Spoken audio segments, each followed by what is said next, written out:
Karibu tena katika hadithi zetu za hekima. Leo tunakuletea simulizi lenye mafundisho makubwa. Mtego wa panya huingia waliomo na wasiokuwamo. Hadithi hii itakufundisha kwa nini matatizo ya mwenzako usiyadharau. Siku moja ndani ya nyumba ya mtu na mkewe kulikuwa na panya wengi wakiharibu vitu. Yule bwana wa nyumba akachoka, akaamua kutega mtego wa panya. Mtego huu umetegewa mimi. Lakini unaweza kuwanasa hata usiokuwa na hatia. Jogoo rafiki yangu, tafadhali ukae vizuri. Utufiatue huu mtego kabla haujaleta madhara. We panya, mimi sihusiki. Huu mtego ni wa panya, sio wa jogoo. Nina kazi ya kuamsha watu, sio kuokoa panya.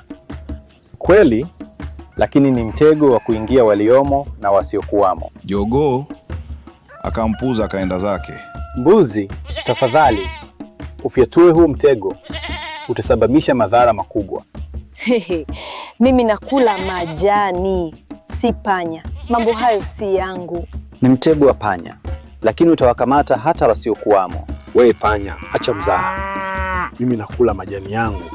Siwezi kujishughulisha na mambo yasiyonihusu. Na wote wakaenda zao wakimwacha panya na hofu yake.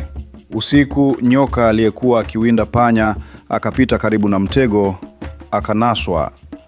Mwenye nyumba akasikia kishindo. Chik, mtego unafiatuka, mlio wa nyoka. Bwana, chukua taa uone. Hapa ni kuua panya tu, sihitaji taa. Alipokaribia, nyoka akamuma. Wote wakapiga yowe, kumbe si panya, ni nyoka. Mwenye nyumba akaumwa vibaya, akafariki.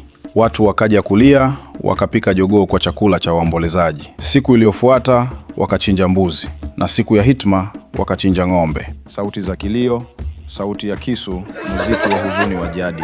Mandhari ya jioni, panya akionekana akitazama kwa mbali, muziki wa mwisho unaanza. Maneno ya panya yakatimia. Ulikuwa mtego wa panya, lakini wakaingia waliomo na wasiokuwamo. Usidharau tatizo la mwenzako. Leo ni lake, kesho linaweza kuwa lako. Hekima ya hadithi hii ni moja: tusaidiane kabla hatujaumia sote.